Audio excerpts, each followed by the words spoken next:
I've been telling you all to try new silhouettes, and now it's time to put my money where my mouth is. So now we're talking about Nike Foamposites, this time on Fire Footwear.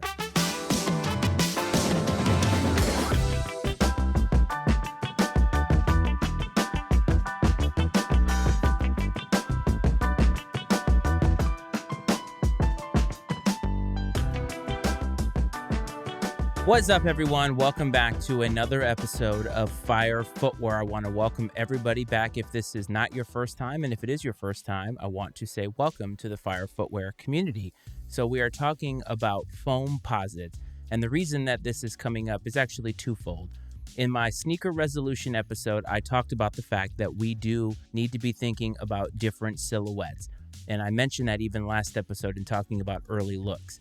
And I think that it's important whenever I talk about a subject on this pod that we actually need to follow through with it when it comes to the advice that I give or suggestions that I give. And so I thought it would be a great opportunity today to get into a silhouette that maybe a lot of people aren't familiar with. And I do want to shout out my boy Julius, who is the person for whom this is actually made for. He found Fire Footwear back in December, reached out to the show, followed me on Instagram, and is part of this chat that I have created for people who have reached out as a part of the show. So I want to say at the top that if you have not done so, follow me on Instagram at Fire Footwear Pod. I would love to have you as a part of this ever-growing chat. So a shout out to him for making this actual episode come to fruition. And by his words, it's the episode that he has been waiting his whole life for. I think that you could safely say that Foamposites are probably a silhouette that is sort of forgotten with today's generation of sneakerheads.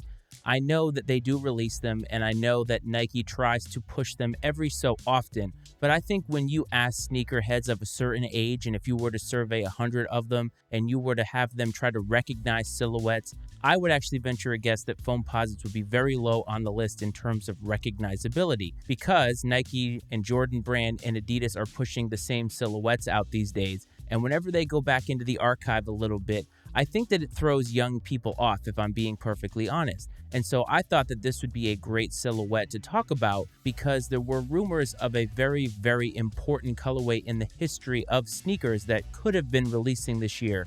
Turns out that they're not, but I think that it's important that we go over this shoe because I think that it not only had an impact on the sneaker culture in a certain way, I think it also had impact on a certain region of the country, one in which I actually live in. So imagine it's 1997. Michael Jordan is nearing the end of his career with the Chicago Bulls. He has had an incredible run. I think nobody can deny that. The world is a lot different. Bill Clinton is the president. Gas prices are about $1.22 a gallon, and housing prices are about $124,000 per house. Now, can you imagine buying a house? That's ridiculous for that price. Michael Jordan, as I said, was on the Last Dance tour, and the thing is, Nike was in a good place when it came to basketball. Nike was in a good place in a lot of ways, but I think when it comes to basketball, they had taken all the success of Jordan Brand and really funneled it into their company to the point that Nike was basically untouchable at that point. I believe, though, that they were looking at the sunsetting of Michael Jordan's career, and I think that they knew that once he decided to retire, that they were going to have to innovate. They were going to have to think of other ways in which they could be relevant or stay relevant in the basketball game, because other companies had come for them throughout this entire run, but they had not surpassed them. But without Michael Jordan's prowess on the court, I think that selling Air Jordans they knew was going to become a lot more difficult. So they went back to the drawing board. And they decided to make a shoe in the name of Scottie Pippen, or at least they had Scottie Pippen in mind. That's actually the rumor on the street, but I think that they had Scottie Pippen in mind. And as they were making this, all of a sudden, a young up-and-comer in the NBA, and I guess really he wasn't an up-and-comer at that point, but he was definitely on the younger side and was a star in the NBA, and that was Penny Hardaway.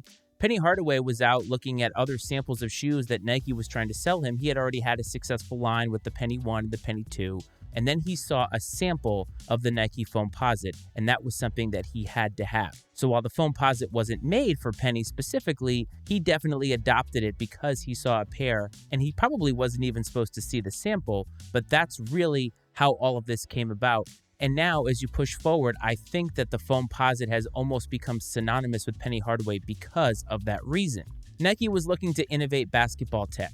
And one of the things that was very popular at that time were people were trying to make comfort a priority. Because as we were getting further and further into the 90s, people were becoming more and more active, not just on the court, but everywhere. It started in the 80s and it went all the way through the 90s. And once we hit the 2000s, now people were starting to run more. They were starting to do marathons. I think fitness was becoming more of a priority globally in this country. And that meant that footwear was at the forefront. Because if you don't have good footwear to work out, you're going to end up getting hurt. So Nike took all of this and they decided to make the Foamposite. Now, the entire point of the Foamposite was that once you put your foot in there, it would be snug, but it would actually mold to your foot. And really, at the time, that was very, very futuristic. And they decided to put all of their resources into it to the point that it took 4 years for them to release the first 2 Nike Air Foamposites. And it was really an innovation at the time for many different reasons. Finally, in 1997, they released the Foam 1 and the Foam Pro. The only difference between the two was the swooshes on them.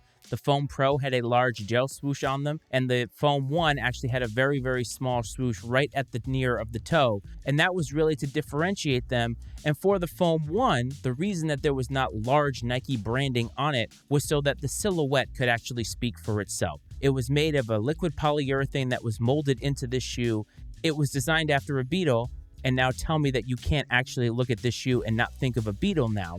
But the idea of it again was that it was going to mold to your foot. Penny Hardaway loved it, but also I think an unknown fact for a very, very long time, or at least a fact that I think a lot of people didn't associate with the Foamposite, was that the Arizona Wildcats in 1997 adopted the shoe and wore it on court. Mike Bibby very, very famously, and that was a team that won the national title. They loved it. They actually got early pairs of it and they wore it. Penny Hardaway started to wear it in the 1997 playoffs, and I know a lot of people were very highly influenced by that, very similar to the way the Jordan 1 went, or the Jordan 3 or 4, or any other silhouette that Michael Jordan wore. People saw an NBA player using it, then they had to have it. And for a lot of people, that is a grail today.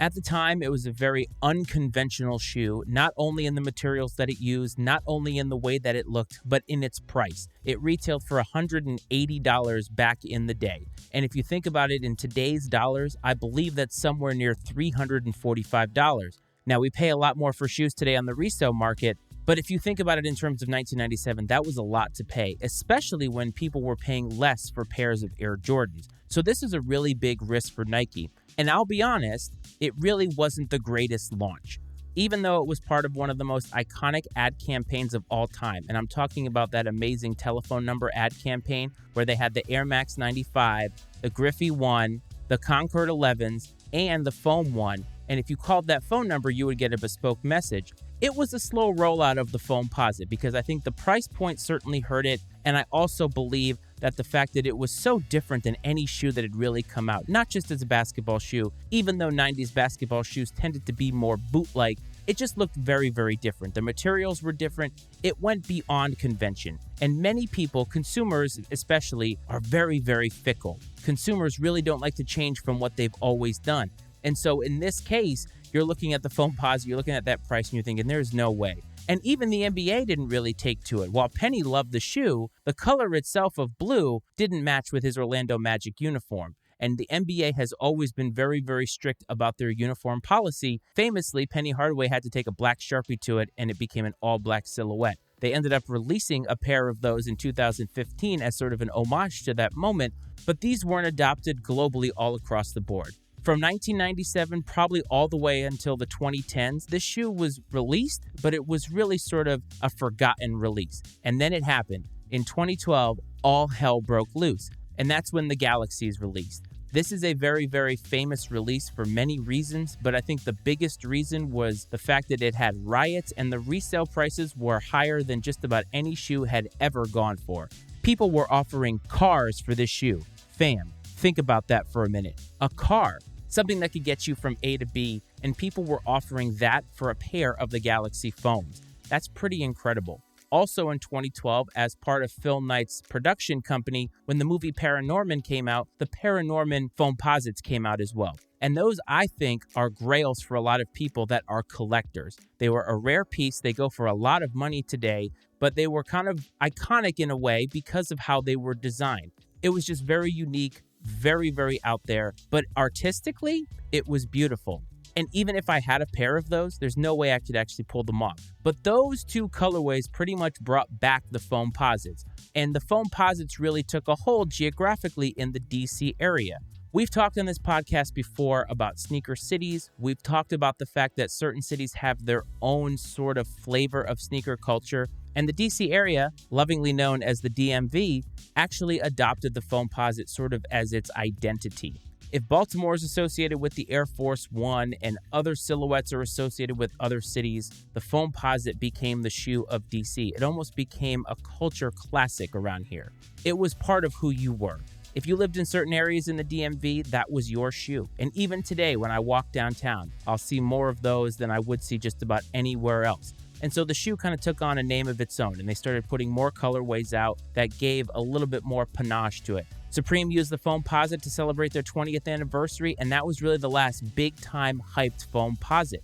The Foamposite has a place in history, and I think people should know what that history is. Even though the Foamposite at the time was innovative, and even though it didn't break the mold, it actually became something that, if you look at shoes today, that futuristic look, you saw it back on the Foamposite. So a lot of the influences we see today in terms of the materials, we went away from liquid polyurethane, we went to fly knits and other types of lighter materials.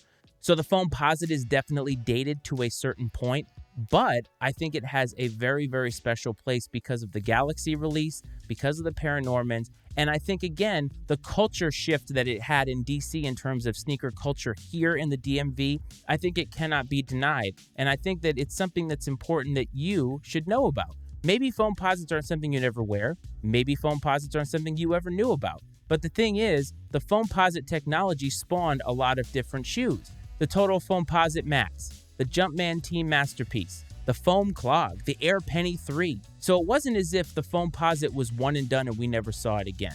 That technology was used, and it's funny because if you look at running shoes now and you look at a lot of the fitness shoes that are out there today, chunk and foam is big. If you go to Hoka, if you go anywhere for running shoes, the thicker and chunkier, the more bouncier they are. You could really go back and say, maybe the Foamposite, what they had in mind for that shoe, is something that led to the technology advances that we have today. People want to be comfortable, and the idea around that shoe was that it was going to be comfortable for you, not for everybody in a general sense. But when your foot went in there and everybody's feet are different, you were going to have a different experience than just about everybody else. And when I said it's a forgotten shoe, I mean that it's a forgotten shoe in the sense that if you weren't there to experience it and you're not listening to this episode, you might not know anything about it. You might just say, what is that chunky shoe? But every shoe has a history. Every shoe has a piece in sneaker culture. And no matter what it is that you wear, and no matter what your favorites are, always go back and learn the history. And that's still something that I'm always going to consider the home base for this podcast.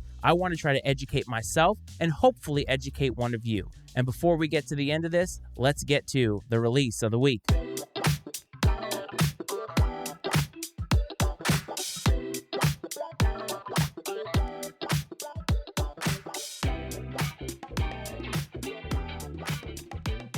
Release of the week, where I like to highlight a shoe that has caught my eye. It's not always hype, rarely is it. It's just something that I want you to know about. It's interesting because I'm going to highlight a silhouette that is definitely more on the hype side, and that is the Nike Dunk. But it is a shoe that released on the day that this is recording, and that is January 25th. And it is the Dunk Low Light Armory Blue. This is not something that I'm highlighting because it's a dunk or because it has anything special going on for it. Obviously, the more rough suede is a good look. The colors are wonderful with the white and the light blue. The reason why I kind of like these is because the first time that I saw them, that they were upcoming, it reminded me of those Star Wars Dunk Highs. I think they were called the Tauntauns as far as a nickname was concerned. Very, very similar look, just a little bit lighter, a little bit hairier suede, but kind of made in the same mold. And that's something that I always think about whenever I see dunk releases today. I always think and try to compare it to a dunk of the past, because what ends up happening, and it will always happen, when something is a big hit, somewhere down the line, we will try to recreate a lesser version of it. And I think in this case, maybe there was a little bit of an inspiration. I'm not saying it, it's not a conspiracy theory, But my point is it reminded me of that, and it gave me all the feels. So if you want to pick that up right now, it is on sneakers, it is on Nike, it is available in just about a full-size run, your standard Dunk pricing. So if you're looking for something for winter, maybe even something to bridge the gap between winter and spring, why don't you go ahead and spring for yourself for a treat. Nike Foamposites. What do you think about them? Are they a shoe that you wear? Are they a shoe that you are familiar with? And do you think that they deserve more of a shine in sneaker culture today? Get in touch with the show. @FireFootwearPod is the handle on Instagram. On TikTok, @FireFootwearPod. Email firefootwearpod@gmail.com. If you're listening in audio and you want to watch on YouTube, search Fire Footwear, a sneaker podcast with Matty Ice on YouTube. Don't forget to hit like and subscribe. And of course, support the Matty Ice Media Network, mattyIcemedia.com, for all the other podcasts that we have, including Iceman and Coach, which we always do a live Friday night show. So tune into that if you're interested on YouTube. I hope this finds everybody well. I hope this finds everybody safe. And I hope you learned a little something today. I'll see you next time. This is Fire Footwear.